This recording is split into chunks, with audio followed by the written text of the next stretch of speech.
ప్రస్తుతం మనం ఉస్మానియా విశ్వవిద్యాలయం తెలుగు శాఖ ఆర్ట్స్ కళాశాల ప్రిన్సిపల్ అయినటువంటి కాసిం సార్ దగ్గర ఉన్నాం.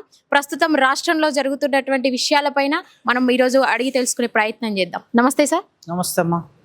సార్, ప్రస్తుతం రాష్ట్రంలో విద్యార్థుల గురించి మీకు బాగా తెలిసి ఉంటుంది. నిరుద్యోగులు కావచ్చు, విద్యార్థులు కావచ్చు. ఏ రాష్ట్ర ప్రభుత్వం అయినా, ఏ ప్రభుత్వాలైనా వారి యొక్క ఒంటెద్దు పోకడలతోటి విద్యార్థుల వాళ్ళ భవిష్యత్తు పైన ఎలాంటి దెబ్బ పడే అవకాశం ఉంటుంది? ఇప్పుడు తెలంగాణలో కాంగ్రెస్ ప్రభుత్వం అధికారంలోకి వచ్చి సంవత్సరం దాటింది. ఈ కాలంలో విద్యారంగాన్ని ప్రత్యేకంగా పట్టించుకోవాల్సి ఉండింది. కానీ పూర్తిగా విద్యారంగం పట్ల స్పష్టమైన అవగాహన ఇంకా ప్రభుత్వానికి, ముఖ్యమంత్రి గారికి ఏర్పడింది అని నేను అనుకోవటం లేదు. 10 సంవత్సరాల కాలంలో తెలంగాణ ఏర్పడిన తర్వాత బీఆర్ఎస్ ప్రభుత్వం అధికారంలో ఉండి విద్యారంగాన్ని పూర్తిగా విస్మరించింది, నిర్లక్ష్యం చేసింది. కనీసం ఒక్కసారి కూడా విద్యారంగం మీద కేసీఆర్ గారు, గత ముఖ్యమంత్రి గారు సమీక్ష చేయలేదు. దీనికి బడ్జెట్ సరిగ్గా కేటాయించలేదు. గురుకులాల మీద మాత్రమే కేంద్రీకరించి ఆ గురుకులాలకు సంబంధించి కొంత డబ్బు కేటాయించారు. అక్కడ పనిచేయగలిగిన అధికారులు ఉండటం మూలంగా, ముఖ్యంగా ప్రవీణ్ కుమార్ లాంటి అధికారులు ఉండటం మూలంగా కొంత రిజల్ట్ మనం అక్కడ చూస్తాం. మిగతా ప్రభుత్వ డిగ్రీ కాలేజీలు, ప్రభుత్వ జూనియర్ కాలేజీలు, ప్రభుత్వ పాఠశాలలు, అత్యున్నతమైన విద్యను బోధించే విశ్వవిద్యాలయాలని పక్కన పెట్టేశారు. కనీస బడ్జెట్ను కూడా కేటాయించలేదు. అదేవిధంగా ఖాళీగా ఉన్న పోస్టులను భర్తీ చేయలేదు.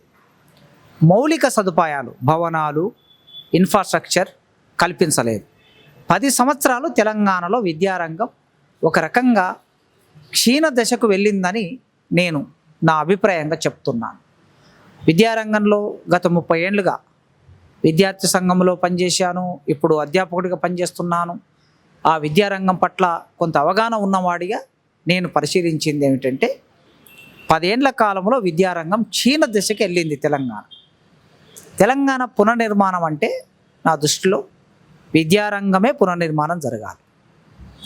విద్యారంగం పునర్నిర్మాణం జరిగి నాణ్యమైన విద్యను బోధిస్తే ఆ నాణ్యమైన విద్యను పొందినటువంటి వాళ్ళు, విద్యార్థులు ఎవరైనా ఆ నాణ్యతని దృష్టిలో పెట్టుకొని జ్ఞానవంతమైన సమాజం వికసిస్తుంది. ఎక్కడ జ్ఞానవంతమైన సమాజం ఉంటుందో అక్కడి సమాజం పరిపక్వంగా ఉంటుంది. సమాజంలో వచ్చే అనేక సమస్యల్ని సరైన దృక్పథంతో అడ్రస్ చేయడానికి ఆ సమాజానికి అవకాశం ఉంటుంది. కనుక తెలంగాణ సమాజంలో విద్యారంగం ఆ విధంగా నిర్లక్ష్యానికి గురి అయ్యింది. సరే, ఇప్పుడు ఆ సమస్య ఏదైతే దృష్టిలో ఉన్నదో, నిరుద్యోగులు, విద్యార్థుల తల్లిదండ్రులు బీఆర్ఎస్ ప్రభుత్వం సరిగ్గా పరిపాలించలేదని, విద్యారంగాన్ని పట్టించుకోలేదని ఓడించారు. ఇప్పుడు కాంగ్రెస్ ప్రభుత్వం వచ్చింది. కాంగ్రెస్ ప్రభుత్వం వచ్చిన తర్వాత ఇప్పటి వరకు విద్యారంగానికి కేటాయించిన బడ్జెట్ చూస్తేనే చాలా తక్కువ బడ్జెట్ కేటాయించారు. ఆ తక్కువ బడ్జెట్తో ఇవాళ విద్యారంగంలో చేయగలిగింది ఏమీ లేదు. చాలా గురుకులాలకి 1000 వరకు గురుకులాలు ఉంటే, సొంత భవనాలున్న గురుకులాలు అందులో ఒక 100 నుంచి 200 మాత్రమే ఉంటాయి. మిగతా అంతా అద్దె భవనాలు నడుస్తున్నాయి. మొన్నటికి మొన్న ఒక గురుకులంలో అద్దె కట్టలేదని ప్రైవేటు యజమాని తాళం వేసుకున్నాడు. టీచర్లందరూ బయట నిలబడ్డాడు. ఇలాంటి పరిస్థితి ఉంది. అంటే గురుకులాలకి పక్కా భవనాలు లేవు. చాలా ప్రభుత్వ పాఠశాలలో 2-3 తరగతులు ఒక చిన్న గదిలో నిర్వహిస్తున్నారు, గుడులలో నిర్వహిస్తున్నారు, చెట్టు కింద నిర్వహిస్తున్నారు. సో ఇవన్నీ నిర్మాణం కావాలంటే బడ్జెట్ కేటాయించాలి. ఇక ఉన్నత విద్యా పరిస్థితి చూస్తే చాలా ఘోరంగా ఉంది. సార్, రాష్ట్రానికే తలమానికమైనటువంటి ఉస్మానియా విశ్వవిద్యాలయం పరిస్థితి ఏంటిది? 2024-25 బడ్జెట్లో ఎంత మేరకు నిధులు కేటాయించడం జరిగింది? ఉస్మానియా యూనివర్సిటీ అనగానే తెలంగాణ అనగానే ఉస్మానియా యూనివర్సిటీ ఆర్ట్స్ కాలేజ్ తెలంగాణకు ఒక ప్రతిబింబం లాంటిది. ఉస్మానియా యూనివర్సిటీలో కొన్ని వేల మంది విద్యార్థులు చదువుకుంటారు. ప్రతి అకాడమిక్ ఇయర్లో 10,000 మంది చదువుకుంటారు. ఈ 10,000 మందికి చదువు చెప్పడానికి సరైన పంతులు ఉండాలి, ప్రొఫెసర్లు ఉండాలి. ఇక్కడ 800 పోస్టులు ఖాళీగా ఉన్నాయి. 1268 పోస్టులు శాంక్షన్ పోస్టులు ఉంటే అందులో 800 ఖాళీగా ఉన్నాయి. అంటే 800 ఖాళీగా ఉన్నాయంటే విద్య ఎట్లా నడుస్తుందో ఒకసారి ఆలోచించండి. వాటిని భర్తీ చేయటం లేదు. ప్రభుత్వం ఏదో జీవో ఇచ్చింది, దానికి సంబంధించి ఎట్లా ముందుకెళ్లాలని ఇంకా స్పష్టత రాలేదు. ఇది ఒకవైపు. రెండో వైపు బడ్జెట్ చూస్తే 500 కోట్లు 500 పైగా చిల్లర బడ్జెట్ ఇచ్చారు. కానీ ఒక్క జీతాల కోసమే ఉస్మానియా యూనివర్సిటీలో సంవత్సరానికి 720 కోట్లు ఖర్చు అవుతాయి. జీతాలకు మాత్రమే, ఎంప్లాయీస్కు జీతాలు ఇవ్వడానికి, పెన్షన్స్ ఇవ్వడానికి. అంటే ప్రభుత్వం ఇచ్చిన 500 కోట్లు జీతాలకు ఖర్చు అయ్యారు 720 కోట్లు. అంటే 220 కోట్ల లోటు బడ్జెట్తో ఉస్మానియా యూనివర్సిటీ నడుస్తుంది. ఈ లోటు బడ్జెట్ యూనివర్సిటీ ఎట్లా పూడ్చుకుంటుంది? ఎక్కడి నుంచి వస్తాయి డబ్బులు? పిల్లల నుంచి ఫీజులు వసూలు చేయాలంటే పేద పిల్లలు ఇక్కడికి వస్తారు. కనుక ప్రభుత్వము ఒక 1000 కోట్లు కేటాయిస్తే తప్ప వరుసగా ఒక 5 సంవత్సరాలు ఓయూకు 1000 కోట్లు కేటాయిస్తే అప్పుడు ఇక్కడ నాణ్యమైన విద్యని మనం విద్యార్థులకు బోధించడానికి అవకాశం ఉంటుంది. వెంటనే రిక్రూట్మెంట్ చేయాలి, 1000 కోట్ల బడ్జెట్ను కేటాయించాలి. అప్పుడు మాత్రమే తెలంగాణ సమాజాన్ని జ్ఞానవంతంగా తీర్చిదిద్దడానికి అవకాశం ఉంటుంది. సరే, ఇప్పుడు మనం చూసుకుంటూ ఉంటే కేంద్ర ప్రభుత్వం తన బలగాలతోని ఆపరేషన్ కగార్ అనేటువంటి సమస్యను ముందుకు తీసుకురావడం జరిగింది. అన్నలు లేని అడవిని చూస్తామని అమిత్ షా గారు టార్గెట్ పెట్టుకోవడం కూడా జరిగింది. దీన్ని తెలంగాణ సమాజం కావచ్చు, భారతదేశ సమాజం కావచ్చు, ఏ విధంగా చూస్తారు? మా అన్నలు లేని అడవిని చూస్తాము, మావోయిస్టు రహిత భారతదేశాన్ని చేస్తాము అని సరే చెప్పడం బాగానే ఉంటుంది. కానీ నేనేం కోరుకుంటున్నా అంటే పేదరికం లేని భారతదేశాన్ని చూస్తాము, అన్యాయము లేని భారతదేశాన్ని చూస్తాము, అక్రమాలు లేని భారతదేశాన్ని చూస్తాము, దోపిడీ లేని భారతదేశాన్ని చూస్తాము, నిరుద్యోగము లేని భారతదేశాన్ని చూస్తాము అని ప్రధానమంత్రి గారు, హోంమంత్రి గారు ప్రకటిస్తే చాలా బాగుంటుంది. మావోయిస్టులు ఏం కోరుకుంటున్నారంటే ఇప్పుడు నేను చెప్పిన విషయాలన్నీ జరగాలని కోరుకుంటున్నారు. అవి జరగలేదు కనుక మేము పోరాటం చేస్తున్నాం అంటున్నారు. కనుక ఈ సమస్యలు, పేదరికం ఉన్నంత కాలం భారతదేశంలో పోరాటం ఉంటుంది, అసమ్మతి ఉంటుంది, నిరసన ఉంటుంది, దానికి తగిన పోరాట రూపం ఉంటుంది.